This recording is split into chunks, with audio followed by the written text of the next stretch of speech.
Chapter 8. The house was empty. The young lady and her aunt sat down for breakfast. The young lady was about 17 years old, and she was very pretty. Her name was Rose. Giles brought the food to them. Suddenly, a very fat man arrived in a carriage. He jumped out and ran to the front door. He came in and talked to the two ladies at breakfast. "My dear Mrs. Maylie," he exclaimed, "you are lucky to be alive. They might have shot you." This was the doctor, whose name was Mr. Losberne. He asked the two ladies if they were hurt. They told him they were not hurt, but that Giles had shot one of the burglars. They wanted him to examine the burglar. He went to look at Oliver. He stayed with him for a long time. When he returned to the ladies, he asked if they had seen the burglar. They hadn't. He said that they need not be afraid of him. He took them to the room where Oliver lay asleep. The two ladies expected to see a rough, dirty man, and were surprised that the burglar was only a little boy. Giles had not told them he had shot a boy. When they looked at him, they could not believe that Oliver was a burglar. "He is too young to be a criminal," said Rose. A police officer was waiting to talk to him, but they wanted to save Oliver from the police and from jail. They asked the doctor what to do. The doctor was a good man. He thought about how he could help his two friends. "Let him rest now," he said, "and I will talk to him when he is a little stronger." That evening he talked to Oliver. Oliver told him his story. The doctor believed that Oliver was telling the truth. He decided to help him.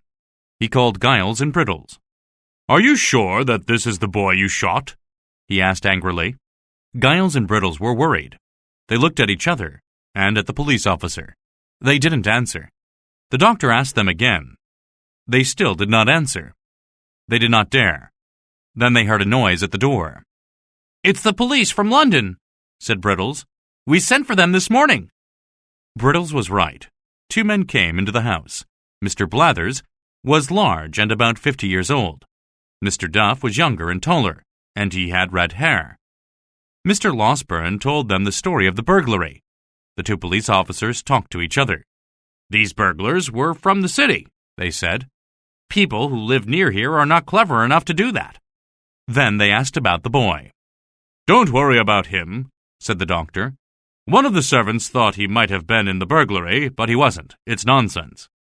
He took the police officers to see the window that the burglars had broken, and the room where Giles shot the boy. Then he took them to the garden and to the wall so that they could look at everything. After that, the police officers talked to Giles and Brittles.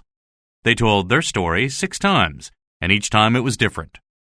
Then the officers talked to each other for a long time. Mr. Losberne was anxious. He thought that the police officers would not believe Oliver. They would take him to the judge, and Oliver would be put in jail. Mrs. Maylie and Rose were anxious too. The police officers wanted to talk to Oliver immediately, but Mrs. Maylie and Rose gave them a drink and spoke to them. The police officers told them about another burglary. The robbers were never caught. The two officers disagreed about who did it. Mr. Blathers said it was Conkey Chickweed, and Mr. Duff thought it was Family Pet. Then they told a funny story about Conkey Chickweed. He once told everybody that someone stole his money. Everybody felt sorry for him and gave him money. Then they found out that he took the money himself. The two police officers from London thought this was a very funny story and laughed at it. While the two officers were drinking and talking, the doctor was busy in another room. When he returned, he took the two officers to see Oliver. Oliver looked worse. Mr. Losberne told them that this boy was hurt in an accident. "He came here for help," he said, "but the servants thought he was a burglar and did not look after him." "Are you sure it was the boy who broke into the house?" Mr. Blathers asked Giles. "I can't be sure now," answered Giles. "It was very dark, and there was a lot of noise. I thought it was him, but now I think it was not."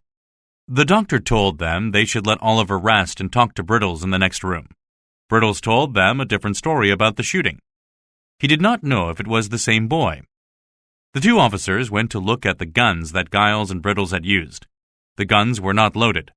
Everybody was surprised except the doctor. Giles was very happy. "I didn't shoot anyone!" he exclaimed. The two police officers from London decided that Oliver could not be the boy who broke into the house. As they left, they were still arguing about Cocky Chickweed and Family Pet. Oliver was sick for many weeks. His arm was broken, and he had a bad fever from being out in the rain on the night of the burglary. As he improved, he was very thankful to the two ladies and the doctor who looked after him. They promised that they would keep him with them, and Oliver was very happy. The doctor promised that he would take him to see Mr. Brownlow when he was strong enough. This made Oliver even happier. He wanted to tell Mr. Brownlow what happened to the books and the money. He did not want Mr. Brownlow to think he was a thief. One day, Mr. Losberne said Oliver was well enough. He put Oliver in a carriage and started out on the road to London. When they arrived at Mr. Brownlow's house, it was empty. Nobody was there. They asked the neighbor. He told them that Mr. Brownlow and his housekeeper, as well as Mr. Brownlow's friend, had gone to the West Indies 6 weeks ago. Oliver wanted to go to the bookshop, but Mr. Losberne decided to go home. Oliver was very sad. Mr. Brownlow might never know that he was not a thief. For the next 3 months, Mrs. Maylay and Rose lived in a house in the hills. They took Oliver with them. There he grew much stronger. He had a teacher every day and learned about gardens and animals. It was spring. He picked flowers for his two friends. He read books. He listened to the birds. He heard Rose playing the piano and singing. He thought it was beautiful. He went for walks. He ate fresh food. It was a wonderful time for him, as well as for the two ladies.